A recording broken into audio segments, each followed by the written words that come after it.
जैसे जैसे हम धरती की गोद में पलते जा रहे हैं, वैसे वैसे ही धरती भी बदलती जा रही है। धीरे धीरे ही सही, लेकिन ये परिवर्तन आपके और हमारे चारों ओर हर पल हो रहा है। और आज से कोई मिलियन बिलियन सालों में आप जहां रहते हो, उस शहर का, उस गांव का क्या होगा, ये कोई नहीं जानता। लेकिन इतना पक्का है कि कुछ अलग होगा। परिवर्तन ही एक अकेली परमानेंट चीज है दुनिया में। ये परिवर्तन आपके इर्द गिर्द अभी इसी क्षण हो रहा है। धरती पर आज से मिलियन सालों पहले क्या हालात थे और वो कैसे कैसे बदले, इसके कई सबूत हमें मिले हैं।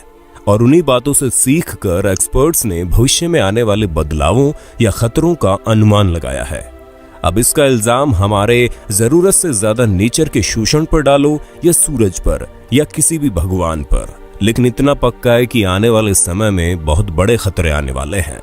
हम अपनी अमेजिंग लिस्ट शुरू करें इससे पहले आपको बता दें कि ऐसी रोमांचक जानकारियां हम रेगुलर हमारे चैनल पर लाते रहते हैं, इसलिए अभी सब्सक्राइब कर लें और इसका पूरा लाभ अवश्य उठाएं। तो ये है आने वाले 10 बड़े खतरे। नंबर 10 मिलियन सालों में नया समुद्र। अभी इथोपिया और इरिट्रिया के बीच दूर दूर तक फैले हुए सूखे मैदानों में जहां बस ग्वाल लोग अपनी भेड़ बकरियां चरा रहे हैं, उनको इस बात का अंदाजा नहीं है कि आने वाले 10 मिलियन सालों में वहां पर समुद्र बन जाएगा। ये दूर तक फैला इलाका अभी दुनिया के सबसे गर्म इलाकों में से एक है और ये सी लेवल से 100 मीटर नीचे है। यहाँ पर लोकल ट्राइब्स रहते हैं। वहां से नीचे खोलते हुए लावा के बीच की दूरी महज 20 किलोमीटर है। और तो और टेक्टोनिक मूवमेंट्स धीरे धीरे वहां की जमीन को पतला करती जा रही है। ये समझ लो कि जमीन के नीचे अलग ही जंग चल रही है। बढ़ते हुए वॉल्केनोज, भूकंप और खोलते गर्म पानी की वजह से यहाँ पर बहुत बड़े बदलाव आएंगे, जिससे यहाँ पलता हुआ जीवन भी खत्म हो जाएगा और आने वाले 10 मिलियन साल में ये एक लंबे जीवनहीन सफेद मैदान सा रह जाएगा, जो कि पानी से भर जाएगा और नया समुद्र बन जाएगा।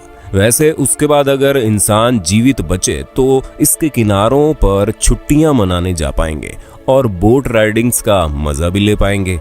ऐसे ही परिवर्तन की वजह से आज आप गोवा की बीच पर लेटकर शाम का मजा लेते हो, उतना बुरा भी नहीं है ना। नंबर 9 100 मिलियन सालों में कोई भयंकर तबाही। हमने बहुत बार मार्वल के सुपर हीरोज को दुनिया को खत्म होने से बचाते हुए देखा है और स्टार वार्स और स्टार ट्रैक जैसी फिल्मों ने हमें दिखाया है कि कैसे धरती की तरफ चट्टानें उड़ते हुए आ रही है, जैसे कि किसी बात का बदला लेना हो। एक्सपर्ट्स का अंदाजा है कि ऐसा ही कुछ होने वाला है आने वाले 100 मिलियन सालों में। धरती को कोई बड़ा झटका लगेगा जिससे बहुत बदलाव आएगा। ये उस झटके की तरह होगा जिसने 65 मिलियन साल पहले क्रेटेशियस पैलियोजीन को एक्सटिंक्ट कर दिया था। ये तो जाहिर सी बात है कि कुछ स्पीशीज जो एडजस्ट कर पाएंगी वो सरवाइव कर पाएंगी, लेकिन अंदाज के हिसाब से अभी की मैमल प्रजाति पूरी तरह से नष्ट हो जाएगी और एक नई सुपीरियर प्रजाति के जानवरों को रास्ता देगी। इमेजिन करो धरती पर बड़े बड़े रेप्टाइल्स और टफ लुकिंग जानवर घूमते हुए, है ना कोई हॉलीवुड साई-फाई फिल्म की कहानी। नंबर 8 250 मिलियन सालों में पेंगिया अल्टीमा। कॉन्टिनेंट्स में बड़े बदलाव की शुरुआत अगले 50 मिलियन सालों में हो जाएगी और इसके लिए किसी सरकार या नेता अभिनेता की जरूरत नहीं होगी। अफ्रीका, जो कि पिछले 40 मिलियन सालों में नॉर्थ की ओर मूव कर रहा है, साउथर्न यूरोप में मर्ज होना शुरू कर देगा। इससे अगले 100 मिलियन सालों में मेडिटेरेनियन सी कम होना शुरू कर देगा और इससे हजारों मीलों लंबे मैदान और पहाड़ बनेंगे, जो कि माउंटेन क्लाइंबर्स के लिए नया तोहफा है। ऑस्ट्रेलिया और अंटार्कटिका एक सुपर कॉन्टिनेंट की तरह नहीं रहेंगे और एशिया के साथ मर्ज होने के लिए नॉर्थ की तरफ मूव करना शुरू कर देंगे। जब एक तरफ ये हो रहा होगा तो दूसरी ओर अमेरिका पश्चिम की ओर मूव करते हुए यूरोप और अफ्रीका में जा मिलेगा और एशिया से मिलने की ओर बढ़ता रहेगा। ऐसा करते हुए अंत में वो एशिया में जा मिलेगा और अगर ये सारे अंदाजे सही निकले तो हमारे पास होगा एक नया कॉन्टिनेंट जिसका नाम होगा पेंगिया अल्टीमा। ऐसी एक घटना की वजह से हमारा प्लेनेट वैसा बना है जैसा आज है। नंबर 7 600 मिलियन साल बाद गामा रे बर्स्ट। धरती एक तरह से पिंग पोंग बॉल की तरह है, जो कुछ समय हवा में रहकर वापस बैट पर टकराती ही है। इसके साथ कुछ ही मिलियन सालों में ऐसी भयंकर घटना होती ही है, जैसे कि गामा रे बर्स्ट, जो बहुत ज्यादा एनर्जी की रेडिएशन तरंगे होती है, जो हाइपरनोवे से आती है। वैसे तो हम हर रोज घूमते फिरते, यहाँ तक कि ये वीडियो देखते हुए भी आप गामा रेज एक्सपीरियंस कर रहे हो, लेकिन ये बहुत कम एनर्जी की होती है। लेकिन किसी 50-60 लाइट ईयर्स दूर किसी सिस्टम से अगर गामा रे बर्स्ट होता है तो ये अपने रास्ते में आई हुई हर चीज को तबाह कर देता है। गामा रेज बर्स्ट में उससे भी ज्यादा एनर्जी होती है जितनी सूरज अंत तक भी नहीं एमिट कर पाएगा।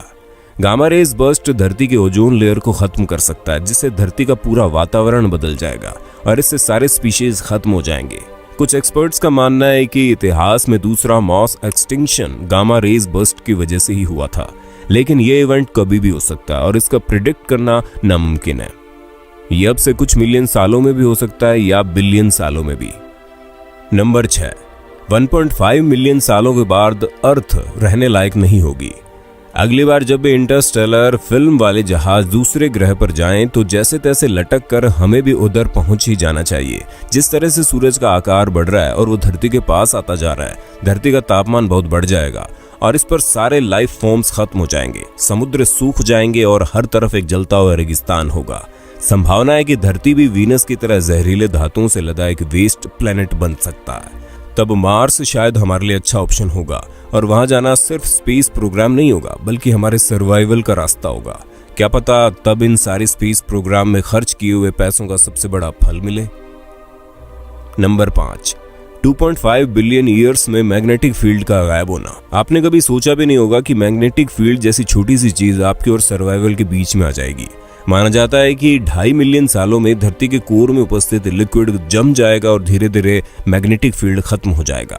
इसका मतलब यह है कि फिर सूरज की गर्म हवाओं से हमें कोई बचाव नहीं होगा और धीरे धीरे ओजोन लेयर भी नष्ट हो जाएगी और सोलर रेडिएशन की अनंत मात्रा में ये भी वीनस की तरह एक गर्म और वेस्ट प्लैनेट में बदल जाएगी। नंबर 4, 3.5 बिलियन सालों में इनर सोलर सिस्टम क्लैमिटी। अब समय आ गया है कि 7 ग्रहों की फोटो खोलकर ये देखने का कि धरती को चारों ओर से किस ने घेरा हुआ है और आप जान जाओगे कि खतरा क्या हो सकता है।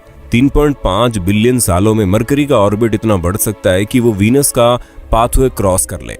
वैसे ये कहना मुश्किल है कि ये एग्जैक्टली कब होगा, लेकिन जब होगा तब बहुत सारे नॉन गैसेस प्लैनेट्स की आपस में टक्कर होगी, क्योंकि मरकरी की इस गलती से सब अनस्टेबल हो जाएंगे और इनर सोलर सिस्टम डिस्टर्ब होगा, जिससे बस तबाही होगी।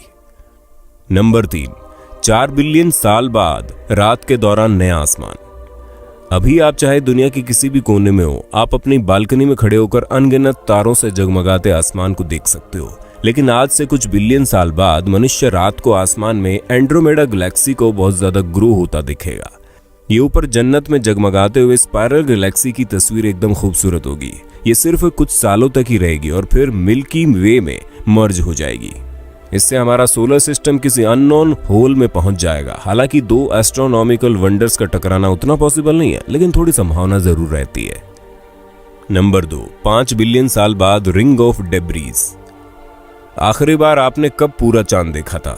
छत पर सोते हुए या कहीं पहाड़ों में टेंट लगाकर? लेटकर देखते हुए आपको नहीं पता चला होगा, लेकिन चांद हर साल छोटा होता जा रहा है, क्योंकि ये हर साल 4 सेंटीमीटर हमसे दूर और सूरज के करीब जा रहा है। एक दिन ऐसा आएगा जब सूरज अपने रेड जायंट फेज में पहुंच जाएगा और चांद तबाह हो जाएगा और फिर कभी देखने को नहीं मिलेगा। अगर किसी कारण ऐसा ना हो तो चांद धरती के साथ ऐसे ही रहेगा जैसे अभी है और 5 बिलियन सालों में धरती चांद के साथ टाइटल लॉकडाउन मोड में आ जाएगी और धरती की रोटेशन पावर बहुत हद तक बढ़ जाएगी, जिससे मून की ऑर्बिट हाइट डिकम्पोज हो जाएगी और ये तब तक चलेगा जब तक मून रोशे लिमिट तक पहुंचकर टूट जाएगा और धरती से चारों ओर एक रिंग बना देगा। नंबर 1, अनजान तबाही।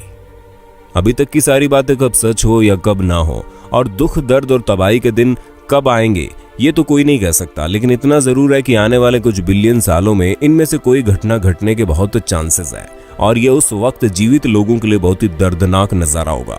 लेकिन अभी तो हम यही उम्मीद और कामना करेंगे कि हमारी प्यारी धरती माँ हमेशा हरी भरी रहे और ऐसे दिन किसी को देखने को ना मिले। मिलियन बिलियन सालों का तो किसने देखा है, लेकिन ऐसा कुछ होने से पहले तक जीवित रहने वाली हमारी पीढ़ियों के लिए हम एक स्वच्छ और अच्छी दुनिया छोड़ के जाएं। अभी भी हमारी धरती को तबाह करने वाले बहुत कारण हैं जिनके बारे में हम कुछ कर सकते हैं और इसे बेहतर बना सकते हैं। तो आप हमें कमेंट्स में बताइए कौन से खतरे की सबसे ज्यादा संभावना है, और कोई टॉपिक्स जो आप चाहते हो कि हमारी टीम आपको उनके बारे में अच्छी जानकारी दे। हम मिलते हैं जल्द ही जल्द किसी नए टॉपिक के साथ। धन्यवाद।